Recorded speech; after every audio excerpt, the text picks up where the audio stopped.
Hello guys, welcome to science with एचू कार्तिक। और आज हम स्टार्ट करने वाले हैं कोलॉइड से। ठीक है, तो फर्स्ट ऑफ ऑल पिछली वीडियो में मैं अपनी पिछली वीडियो का रिकैप दे देता हूँ। पिछली वीडियो में मैंने सस्पेंशन किया था, सस्पेंशन कंप्लीट कर दिया था, हेट्रोजीनस मिक्सचर की भी डेफिनेशन, उसके डिफरेंट टाइप वगैरह सब बता दिया था मैंने। अगर आपने वो वीडियो नहीं देखी है तो आप उसे चेकआउट कर सकते हो मेरे यूट्यूब चैनल पर। चलो अब हम कंटिन्यू करते हैं कोलॉइड से। कोलॉइड्स, ओके, तो अभी कोलॉइड होता क्या है? ये एक टाइप का हेट्रोजीनियस मिक्सचर होता है जिसके पार्टिकल्स का जो साइज होता है वो ट्रू सॉल्यूशन और सस्पेंशन के जस्ट बीच का होता है। जैसे जो ट्रू सॉल्यूशन होता है उसके पार्टिकल्स होते हैं लेस देन 1 नैनोमीटर। सस्पेंशन के पार्टिकल्स का साइज होता है मोर देन 1000 नैनोमीटर। अब ये बीच का होता है, यानी 0 to 1000 नैनोमीटर के बीच के इसके पार्टिकल्स का साइज होता है। ओके, अब इसको हम रीडिंग भी कर लेते हैं। It is a heterogeneous mixture in which particle size is between true solution and colloid. Okay, ये वही सेम थिंग है जो मैंने अभी आपको बताई। Example, smoke, ink, blood, milk, jelly etcetera. ये इसके कुछ एग्जाम्पल्स हैं, ये आपको याद रखना है, जिससे एग्जाम में अगर क्वेश्चन आता है तो आप इजीली इसको लिख सकते हो। Okay, now we shall continue with the components of colloid. तो मैं आपको बता देता हूँ, इसके 2 कंपोनेंट्स होते हैं। एक तो होता है डिस्पर्स्ड फेज और एक होता है dispersion medium. Let's study about that. अब इसके कंपोनेंट्स पे आते हैं। तो इसके 2 कंपोनेंट्स मैंने अभी आपको बताए, डिस्पर्स फेज और डिस्पर्जन मीडियम। तो अब ये होते क्या है, इनको हम अभी रीडिंग करेंगे। तो the component present in the smaller proportion which is dispersed.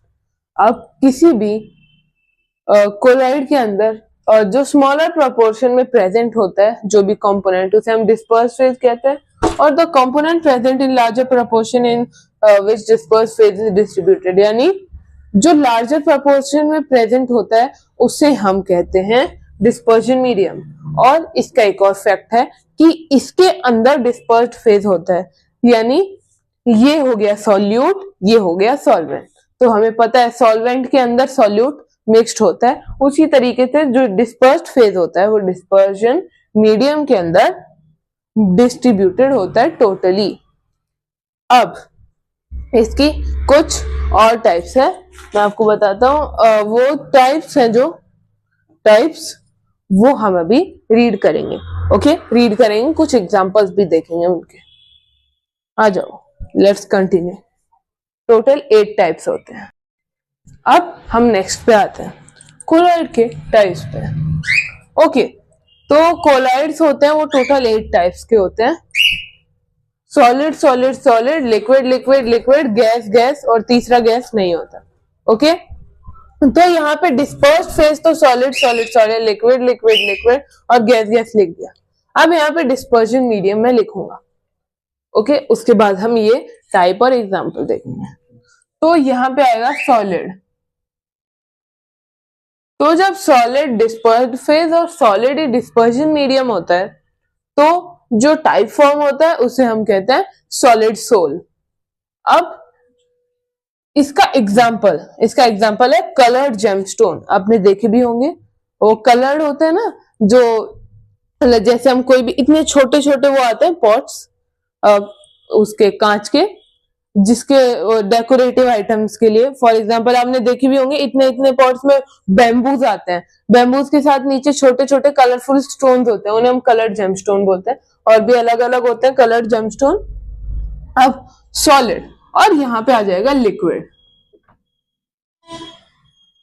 जब सॉलिड डिस्पर्स फेज और लिक्विड डिस्पर्जन मीडियम होता है तो जो टाइप फॉर्म होता है उसे हम कहते हैं सोल। इसकी एग्जांपल है एग वाइट। जैसे जो एग होता है उसके अंदर आपने देखा होगा, उसके अंदर येलो कलर का कुछ निकलता है, उसको थोड़ा सा बॉईल कर देते हैं, उसके बाद उसके अंदर जो येलो कलर का निकलता है उसे एग वाइट कहते हैं। वो भी एक टाइप का सोल ही होता है।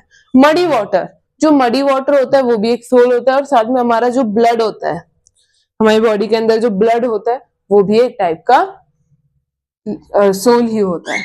अब सॉलिड और यहाँ पे गैस, सॉलिड और गैस, सॉलिड डिस्पर्स फेज और गैस डिस्पर्जन मीडियम, ये दोनों मिलके बनाते हैं सॉलिड एरोजेल। इसका एक एग्जांपल है स्मोक। अब नेक्स्ट पे आते हैं डिस्पर्स फेज लिक्विड और डिस्पर्जन मीडियम सॉलिड। ओके, तो टाइप जो फॉर्म होगा उसे हम कहेंगे जेल।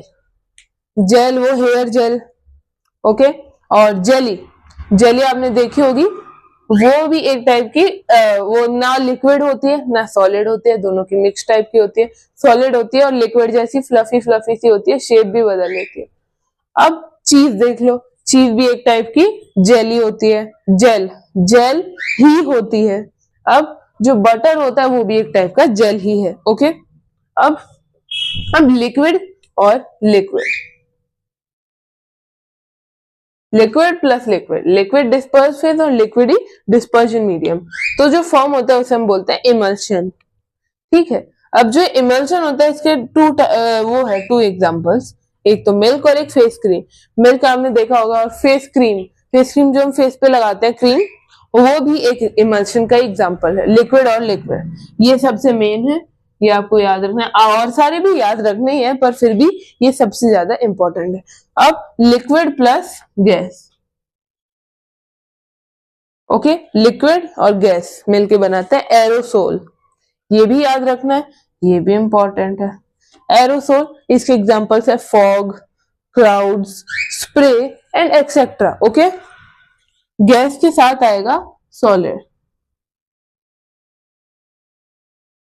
गैस के साथ सॉलिड आएगा तो बनेगा सॉलिड फोम, ओके। इसके एग्जांपल्स है ब्रेड, ब्रेड स्पंजी सी होती है ना, मतलब ऐसे वो शेप भी चेंज कर लेती है, और स्पंज, उसमें मतलब जो ब्रेड और ये स्पंज होते हैं इनमें एयर स्पेसेस होती है जिनसे आप इनको पिचकाओगे तो अपनी ओरिजिनल उसमें आ जाती है शेप में। क्यों और ये पिचक क्यों जाता है सॉलिड होने के बावजूद? सॉलिड पर शेप चेंज नहीं करता क्योंकि इनके अंदर एयर स्पेसेस होती है, छोटे छोटे होल्स होते हैं जिनमें गैस होती है, तो हम कह सकते हैं ये है सॉलिड फोम, ओके। अब फोम का एग्जांपल, फोम से आप समझ ही गए होंगे, shaving cream, whipped cream, okay, ये भी एक टाइप के वो है फोम के एग्जांपल। यहाँ पे आ जाएगा लिक्विड। और जब गैस होता है डिस्पर्स फेज और लिक्विड होता है डिस्पर्जन मीडियम, तो जो टाइप फॉर्म होता है उसे हम कहते हैं फोम। फोम हो गया, whipped cream example, shaving cream भी एक एग्जांपल होता है। अब हम इसके प्रॉपर्टीज पे आते हैं। नाउ इट्स प्रॉपर्टी, अब इसकी 5 प्रॉपर्टीज होती है। पहली जो इसकी होती है इट इज हेट्रोजीनियस मिक्सचर, वो हम सभी को पता है, और बाकी 5 हम अभी पढ़ेंगे। The size of particles of colloid is between the range of 1 to 1000 nanometre. ये मैंने अभी आपको बताया था कि 1 नैनोमीटर से कम के होते हैं ट्रू सॉल्यूशन, 1000 नैनोमीटर से ज्यादा होते हैं सस्पेंशन, और 1 से 1000 नैनोमीटर साइज होता है पार्टिकल्स का, कोलॉइड्स का। Its particles are too small to be seen from naked eyes। अब आप इसे नेकेड आई से नहीं देख सकते। मान लो ये कोलॉइड पार्टिकल है, मैं इसे देखना चाहूंगा तो मुझे नहीं दिखेगा अपनी naked eye, I have to use a microscope surely. अब सॉल्यूशन इज स्टेबल। अब स्टेबल का क्या मीनिंग होता है? मैंने पिछली वीडियो में बहुत बार बताया, एक बार फिर से बता रहा हूँ। स्टेबल का ये मीनिंग होता है कि अगर उसे बहुत देर के लिए अनडिस्टर्ब छोड़ दें, थोड़ी सी देर के लिए, तो फिर वो नीचे नहीं बैठ जाएंगे। जैसे मान लो मैंने वाटर के अंदर रेत डाली, तो थोड़ी देर उसे मिक्स कर दूंगा, थोड़ी देर में क्या होगा, वो मिट्टी के पार्टिकल्स है वो नीचे बैठ जाएंगे। अब shows Tyndall effect. Tyndall effect मतलब अगर मैं उससे लाइट पास करूंगा तो बीम ऑफ लाइट स्कैटर हो जाएगी। अब cannot be separated by filtration. अब आप फिजिकल फिल्ट्रेशन मेथड का यूज करोगे तो ये फिल्टर नहीं होगा, बट अगर आप केमिकली फिल्टर करोगे तो ऑब्वियसली हो सकता है कुछ भी। ओके, ये थी इसकी प्रॉपर्टी। हमने कोलॉइड्स पूरे कर लिए हैं और नेक्स्ट वीडियो में मैं इसके क्वेश्चन से कंटिन्यू करूंगा। And till then bye bye, hope you like the video.